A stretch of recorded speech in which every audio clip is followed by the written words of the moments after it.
चला आली तर मी अन्वीक्षाच्या पायातल्या तोरड्या छोट्या करण्याकरता, कारण की तिच्या पायातल्या तोरड्या ह्या वगळल्या.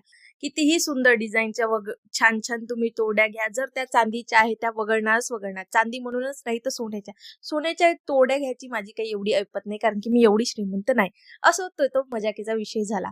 तर मग आमच्या बाईच्या पायातल्या तोरड्या गेल्या 2 ते 3 महिन्यापासून वगळून होत्या. तर 3-3 वेळा खाली जायच्या धाग्याने त्याला टो करून बांधायचं. मी म्हटलं अरे देवा.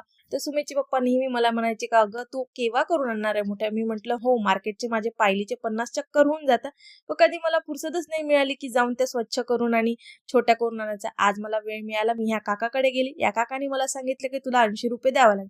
मी यांच्यासोबत बार्गेनिंग नाही केली. बार्गेनिंग करून काहीच अर्थ नाही, कारण की ते पण मेहनत करतात. हो, फक्त ह्या 80 रुपयासाठी त्यांना 5च मिनिटं मेहनत करायला लागली. बोटावर बोट ठेवून 5 मिनिटं. 5 मिनिटाच्या वरती त्यांना मेहनत करावी लागली नाही.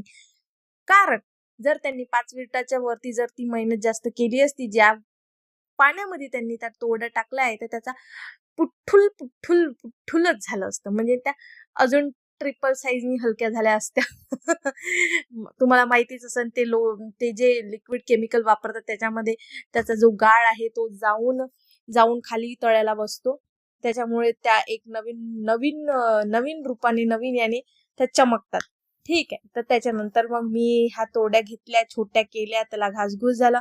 आता घरी येता माहिती पडलं की तिचे जे बांधायला म्हणजे तिला जी पायात घालून जे आपण लावतो ना कडी, तिची तोडीची ते हे हुक तुटली होती. यांचं म्हणणं होतं की त्या ज्या 6 कड्या टाकल्या त्याच्यातून ते झांजर तू फिट करून घ्या. अरे देवा. आता तिथे माझं लक्ष राहिलं नाही बरं का. आता मी काय करू? आता मी वापस थोडी जाणार आहे त्यांच्याकडे ते घांगर फिट करण्यासाठी. तर मग मी राहू दिली. आणि मला ह्या तोड्या मुळातच आता जन्माष्टमी आहे, तर जन्माष्टमीमध्ये मला अन्वीक्षाला राधा बनवायची इच्छा आहे. तर मी त्या म्हणूनच घासून आणि चमकून आणल्या, आणि बाहेर कुठे जायच्या वेळेस पण त्या दिसत नव्हत्या चांगल्या, कारण की त्या पायातून निघून जायच्या. प्रत्येकदा तर असं व्हायचं, गाडी म्हणून लटकत असताना कोणतरी मला सांगायचं की बघा ताई तोडी पडेल, बघा ह्या चमचमीत झाल्या.